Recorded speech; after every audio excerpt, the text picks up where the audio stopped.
नमस्कार किसान भाइयों, स्वागत है आप सबका धरती पुत्र चैनल पर, जहां मिलती है खेती किसानी से जुड़ी सच्ची और काम की बात। आज हम बात करेंगे उस खाद की जो हर किसान के खेत में जरूर होती है। ये खाद है यूरिया। यूरिया के क्या फायदे हैं और इसके गलत इस्तेमाल से क्या नुकसान हो सकता है, आइए जानते हैं एक एक बात विस्तार से। यूरिया एक रासायनिक उर्वरक है जिसमें करीब 40% नत्रजन यानी नाइट्रोजन होता है।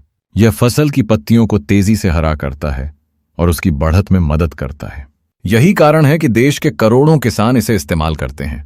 यह सफेद रंग के छोटे छोटे दानों में आता है और बाजार में सबसे सस्ता नाइट्रोजन खाद है। अब बात करते हैं इसके फायदों की। पहला फायदा यह है कि यूरिया खेत में डालने के कुछ ही दिनों में असर दिखा देता है। पौधे की पत्तियां हरी और पौधे ऊंचे होने लगते हैं। दूसरा फायदा है कि यूरिया सस्ता होता है, इसलिए छोटे किसान भी आसानी से खरीद सकते हैं। तीसरा फायदा है कि गेहूं, धान, मक्का, गन्ना जैसी फसलों में यह बहुत अच्छा असर करता है।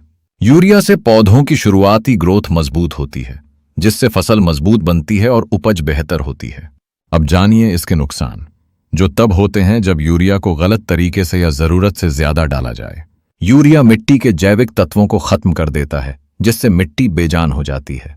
यूरिया फसल को तेजी से बढ़ाता है, लेकिन अंदर से पौधा कमजोर रह जाता है। बारिश या ज्यादा पानी से यूरिया बह जाता है, इससे फसल को फायदा नहीं मिल पाता और किसान का पैसा भी बर्बाद होता है।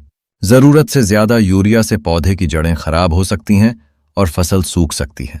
यूरिया से सिर्फ फसल नहीं, खरपतवार भी तेजी से बढ़ते हैं। तो किसान साथियों, यूरिया को खेत में ऐसे डालें कि आपको फायदा हो, नुकसान नहीं। इसके लिए खेत में यूरिया डालने से पहले मिट्टी की जांच कराएं, ताकि पता चले मिट्टी को नाइट्रोजन की जरूरत है या नहीं। खेत में केवल यूरिया न डालें। यूरिया के साथ गोबर खाद, वर्मी कंपोस्ट और फॉस्फेट वाले खाद का भी संतुलन रखें। यूरिया छिड़कने के तुरंत बाद हल्की सिंचाई जरूर करें, ताकि खाद बहने के बजाय मिट्टी में मिल जाए। एक बार में ज्यादा यूरिया डालने की बजाय थोड़ा थोड़ा करके डालना बेहतर होता है। तो साथियों, यूरिया एक उपयोगी खाद है, लेकिन तभी जब हम उसका सही समय, सही मात्रा और सही तरीका अपनाएं। अंधाधुंध इस्तेमाल से खेत की मिट्टी बंजर हो सकती है, इसलिए बैलेंस बनाए रखना ही समझदारी है। ऐसी ही और जानकारी के लिए जुड़े रहिए धरती पुत्र चैनल से। लाइक करें, शेयर करें और सब्सक्राइब जरूर करें।